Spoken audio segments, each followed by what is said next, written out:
स्वागत है आप सभी का हमारे इस यूट्यूब चैनल में।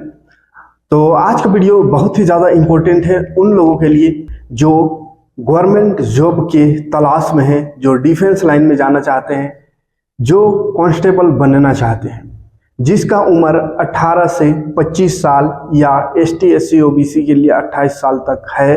तो उनके लिए एक सुनहरा अवसर है। बहुत ही ज़्यादा सीट है, 20,000 लगभग सीट है। कब से कब तक उसको भरा जाना है, क्या सिलेबस रहेगा, कौन भर सकते हैं, कौन नहीं भर सकते हैं, कौन सा स्टेट का भर सकते हैं, कौन सा स्टेट का नहीं भर सकते हैं, सारी जानकारी आज की वीडियो में आपको मिलेगा। तो वीडियो में लास्ट तक जरूर बने रहिएगा ताकि सभी चीज़ों को आप समझ पाओ और समय रहते इस फॉर्म को अप्लाई कर पाओ। तो चलिए शुरू करते हैं। देखिए, ये विज्ञापन संख्या 1/01/2025 है। ठीक है, 01/2025 विज्ञापन संख्या है। इसका अगर डेट का बात करें हम फॉर्म भरने का, तो डेट है 18/3/2025। ठीक है, 18 मार्च 2025 से भराना स्टार्ट होगा, जो कि आखिरी डेट इसका है 18/4/2025। ठीक है, ठीक है। टोटल नंबर ऑफ वैकेंसी ये है क्या, तो थोड़ा सा चलिए स्क्रीन पे आपको शेयर कर दे रहे हैं ताकि आपको क्लियर समझ में आवे। ठीक है, विज्ञापन संख्या 1/25 कहाँ का है, तो बिहार पुलिस एवं बिहार विशेष सशस्त्र पुलिस में सिपाही के पदों में नियुक्ति हेतु सूचना। सिपाही का पद है, बिहार का है, लेकिन क्या सिर्फ बिहार भर सकते हैं या अगल बगल राज्य, दूसरे राज्य भर सकते हैं? तो ये ओपन बहाली है, कोई भी स्टेट का इसे भर सकते हैं। सिर्फ और सिर्फ उसे भारतीय नागरिक होनी चाहिए। योग्यता क्या है, तो योग्यता इसमें इंटर पास होनी चाहिए। ठीक है, कोई भी सब्जेक्ट में अगर आप इंटर पास हो तो आप इस बहाली को भर सकते हो। टोटल नंबर ऑफ सीट का बात करें तो 19,838 सीट है। ठीक है, 19,838 सीट है, यानी लगभग कहा जाए तो 20,000। ठीक है, वेतन का बात करें तो 21,700 से लेकर के 69,100 तक ये वेतन है। ठीक है, अच्छा खासा वेतन भी है, कोई दिक्कत नहीं वेतन। ठीक है, आगे डिटेल देखते हैं कौन भर सकते हैं और क्या क्या इसमें चाहिए। फिजिकल क्या होनी चाहिए, रिटर्न में क्या होगा, फिजिकली कितना फिट होनी चाहिए। तो गैर आरक्षित यानी जो जनरल कैटेगरी के है, उसका न्यूनतम ऊंचाई हाइट जो है वो हाइट होनी चाहिए 165 सेंटीमीटर। ठीक है, और सीना का जो चौड़ाई है, सीना का वो 81 सेंटीमीटर होनी चाहिए बिना फुलाए, और फुला के 86 होनी चाहिए, 5 सेंटीमीटर फैलनी चाहिए। ठीक है, और जो अत्यंत पिछड़ा वर्ग के है उसको हाइट में छूट दिया गया है, 160 होनी चाहिए, और चेस्ट में कोई छूट नहीं है। उसके बाद अनुसूचित जनजाति या अनुसूचित जाति यानी ST SC के लिए 160 सेंटीमीटर हाइट है, 69 सेंटीमीटर चेस्ट है, और फुला करके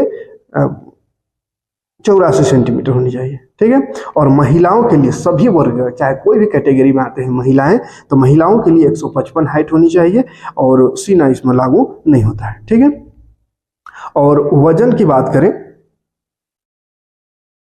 तो सभी वर्ग महिला अभ्यर्थियों के लिए न्यूनतम वजन, महिला अभ्यर्थी के लिए न्यूनतम कम से कम वजन जो है 48 किलोग्राम होनी चाहिए। ठीक है, महिला अभ्यर्थी के लिए यह वजन का मापदंड दिया हुआ है, पुरुष में नहीं है। ठीक है, और शैक्षणिक अर्हता क्या होनी चाहिए, एजुकेशन क्वालिफिकेशन क्या होनी चाहिए, तो देखिए सिपाही पद के लिए शैक्षणिक अर्हता इंटरमीडिएट यानी +2 उत्तीर्ण अथवा बिहार राज्य सरकार के मदरसा बोर्ड द्वारा, अगर मदरसा बोर्ड से है तो मौलवी का प्रमाण पत्र है, या बिहार राज्य के संस्कृत बोर्ड से है तो शास्त्री या फिर आचार्य का अगर आपका सर्टिफिकेट है तो आप इस फॉर्म को भर सकते हैं। ठीक है, उम्र सीमा की बात करें तो उम्र सीमा है 18 वर्ष से 25 वर्ष जनरल के लिए, और फिर जो भी आप कैटेगरी में आते हैं तो उसमें छूट है 3 साल 2 साल के लिए। ठीक है, उसके बाद आते हैं एग्ज़ाम। बहाली कैसा होगा, एग्ज़ाम कब पहले होगा या फिर फिजिकल होगा, और एग्ज़ाम होगा तो कैसा एग्ज़ाम होगा, क्या नेगेटिव मार्किंग होगा, सभी चीज़ों की जानकारी आगे।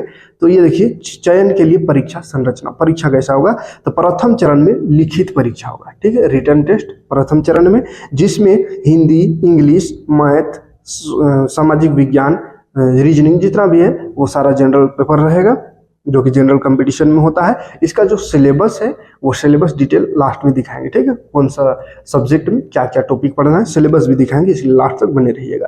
तो लिखित परीक्षा जो है 100 प्रश्न 100 अंक का होगा, जो कि 2 घंटे में एक प्रश्न पत्र कुल 100 क्वेश्चन होगा, ठीक है। 2 घंटा का समय रहेगा, 100 क्वेश्चन, 100 मार्क्स और समय 2 घंटा, ठीक है। 100 क्वेश्चन, 100 मार्क्स मिलेगा और समय 2 घंटा का, और हर क्वेश्चन का 1 नंबर होगा। नेगेटिव मार्क्स नहीं है, ठीक है। नेगेटिव मार्क्स नहीं है, तो ये बहुत बड़ा खुशखबरी है। इसमें किसी तरह का कोई नेगेटिव नहीं है, मतलब जिसमें डाउट भी हो रहा है तो उसको भी आप टिक करके आ जाओ, ठीक है। किसी तरह का कोई इसमें नेगेटिव मार्क्स नहीं है। और ये जो परीक्षा होगा वो OMR में होगा, कंप्यूटर में नहीं होगा, ठीक, OMR में होगा, ठीक है। तो जो इसमें क्वालिफाई कर लेंगे, क्वालिफाई करने के लिए कितना होनी चाहिए, तो ये जो एग्जाम है इसमें क्वालिफाई करने के लिए मात्र लाना है आपको 30%। अगर 30% आप आ जाता है तो आप इस एग्जाम में क्वालिफाई हो जाते हैं। और लिखित परीक्षा में 30% से कम अंक प्राप्त करने वाले अभ्यर्थी शारीरिक दक्षता परीक्षा में असफल घोषित किए जाएंगे। मैंने 30% से कम आए तो असफल, 30 से ज्यादा आए तो सफल हो जाओगे। फिजिकल के लिए, फिजिकल में जाएंगे तो फिजिकल में क्या क्या है, तो दौड़ होगा। सबसे पहले दौड़ होगा, वही 6 मिनट का अधिकतम समय रहेगा, और 1600 मीटर का दौड़ है, 1600 मीटर का दौड़ है, 6 मिनट अधिकतम होगा। और इसमें कैटेगरी वाइज समय दिया हुआ है कि अगर 5 मिनट से 5 मिनट 20 सेकेंड तक आप कंप्लीट कर लेते हो तो आपको 40 नंबर मिलेगा, 5 मिनट में कंप्लीट कर देते हो तो 50 नंबर मिलेगा। इस तरह से अलग अलग है, ठीक है। और अगर 6 मिनट लगा देते हो या उससे थोड़ा पहले, यानी 4 मिनट 40 सेकेंड से 6 मिनट के बीच करते हैं तो 20 नंबर मिलेगा इसका, ठीक है। उसके बाद महिला अभ्यर्थी के लिए भी, महिला के लिए 1 किलोमीटर का दौड़ है जो कि 5 मिनट में करना है, ठीक है।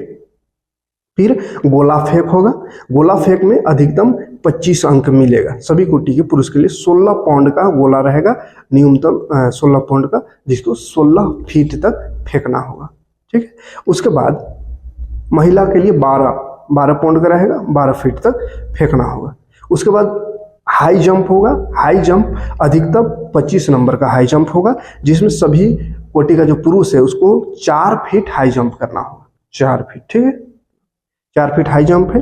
और महिलाओं के लिए 3 फीट है, महिलाओं के लिए 3 फीट है, और नंबर सबका अलग अलग दिया हुआ है, ठीक है। तो ये है फिजिकल का डिटेल।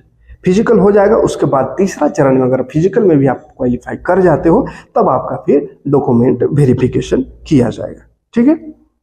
ये हो गया। अब आते हैं कि इसका जो है सिलेबस क्या है, ठीक है। उम्र सीमा आवेदन करने को बता दिया, 18 से 18 तक है। और सिलेबस में आते हैं क्या क्या है, तो देखिए हिंदी 9वां क्लास का हिंदी रहेगा, ठीक है। 9th क्लास का हिंदी रहेगा। हिंदी भाषा को उद्भव और विकास के संबंधित एक पाठ, एक नई कहानी से एक कहानी, नई कहानी से एक कहानी, फिर उर्दू साहित्य से महिला लेखिका की एक कहानी, बिहार के प्रतिष्ठित समकालीन कथाकार की एक कहानी, जल संस्कृति को प्रतिबंधित करता हुआ पाठ, सिनेमा से संबंधित पाठ, गांधी विनोबा जैसे महान व्यक्तियों की रचना, नालंदा विक्रमशिला जैसे ऐतिहासिक महत्व विधा केंद्रों का जीवंत परिचय, शिक्षा शास्त्र से संबंधित पाठ, किसी युग प्रवर्तक साहित्यकार की आत्मकथा, बिहार के ग्राम गीतों के महत्व पर एक पाठ। तो ये हिंदी का, ठीक है। कौन, गद्य पाठ में। पद पाठ में आओगे तो भक्ति काल 2 कवियों की रचना, रीति काल 1 कवि की रचना, द्विवेदी युग, छायावाद, प्रगतिवाद, समकालीन कविता, भारतीय भाषा, विश्व भाषा। यह फिर व्याकरण में आओगे तो लिंग, वचन, काल, उपसर्ग, अकर्मक, सकर्मक, ये सारा कुछ आप सिलेबस साइड में दिखा दे रहे हैं। ये सिलेबस है, सबको पढ़ने में बहुत लंबा टाइम हो जाएगा, इसलिए पढ़ाना इधर है, सबको देख लीजिए। फिर द्वित भाषा में हिमालय के संबंधित एक पाठ, गद्य भाग, पद भाग इसमें भी है, और व्याकरण के बिंदु यहाँ भी है। मातृभाषा 10वां क्लास का मातृभाषा जो है हिंदी, वहाँ से भी क्वेश्चन रहेगा। डॉक्टर अंबेडकर, डॉक्टर लोहिया जैसे महान व्यक्तियों की रचना, विदेशी विद्वानों के हिंदुस्तान की संस्कृति आदि से जुड़ा पाठ, देवनागरी लिपि का उद्भव एवं विकास, इन सब से क्वेश्चन रहेगा, है ना। हिंदी से पूरा 9-10 का हो गया। फिर 10 का भी दूसरा भाषा जो है 10th क्लास का ही है, द्वितीय भाषा का जो बुक है उससे क्वेश्चन रहेगा, मतलब 9th और 10th दोनों का हो गया। फिर अंग्रेजी भी रहेगा 9 क्लास, फिर 10 का रहेगा, 9-10 दोनों का इंग्लिश भी रहेगा। और मैथ का बात करें तो मैथ भी 9 क्लास का रहेगा, जिसमें संख्या पद्धति, बीजगणित, व्यावसायिक गणित, शेयर, लाभांश, बट्टा, चक्रवृद्धि, किस्तों भुगतान, ये सब है। नियामक ज्यामिति है, कार्तीय तल, एक बिंदु से नियामक ज्यामिति, यूक्लिड की ज्यामिति, भूमिका रेखाओं, कोण, त्रिभुज, चतुर्भुज, क्षेत्रफल, विरीत, बनावट, ये सब क्षेत्रमिति में क्षेत्रफल है, पृष्ठ क्षेत्रफल, आयतन है, सांख्यिकी है, ये 9 क्लास का जो पूरा सिलेबस है प्रायिकता सब वो सब है पूरा रहेगा। और 10th का भी पूरा सिलेबस, पूरा मैथ पढ़ना है, जिसमें संख्या पद्धति है, बहुपद है, दो चर वाले रैखिक समीकरण है, द्विघात समीकरण है, अंकगणित आवृत्ति है, त्रिकोणमिति है, फिर नियामक ज्यामिति है, त्रिभुज है, वृत्त है, इन सभी चीज मैंने 9th और 10th का पूरा सिलेबस है, ठीक है। फिर इतिहास में जाओ, भूगोल, नागरिक, सभी में वही 9th और 10th का सिलेबस है, ठीक है। 9th और 10th का सिलेबस, ठीक है। अब देख लीजिए सिलेबस उधर दिख रहा है, आप लिंक भी दे देंगे, डाउनलोड कर लीजिएगा, ठीक है। पॉलिटी है, अर्थशास्त्र है, इकोनॉमिक्स, तो सभी का है दिया हुआ, 9 क्लास का ही सिलेबस है, ठीक है।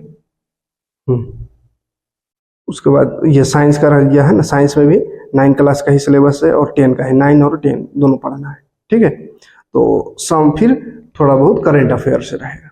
तो ये सिलेबस है, तो आपका डाउनलोड का लिंक दे देंगे दोनों का, आप दोनों नोटिफिकेशन को भी डाउनलोड करके अच्छे से पढ़ लीजिए, सिलेबस को भी। और ये बहुत ही सुनहरा अवसर है, इस मौका को, इस अवसर को ना जाने दें और फॉर्म भरें। और तैयारी करने के लिए आप हमसे भी जुड़ सकते हैं, मेरा चैनल विजिट करिए। 9-10 का मैथ साइंस सब कुछ पढ़ना है, 9-10 का मैथ साइंस बहुत बेहतरीन तरीके से आपको समझाए हैं, पढ़ाए हैं, ठीक है।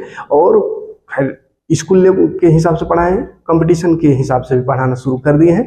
तो 9-10 का सिलेबस है, तो सबसे पहले तो 9-10 का जो एनसीईआरटी है उसको पढ़ लीजिए, है ना, जो कि अपलोड है किया हुआ पूरा वीडियो आपको मिल जाएगा 9th और 10th का मैथ साइंस का।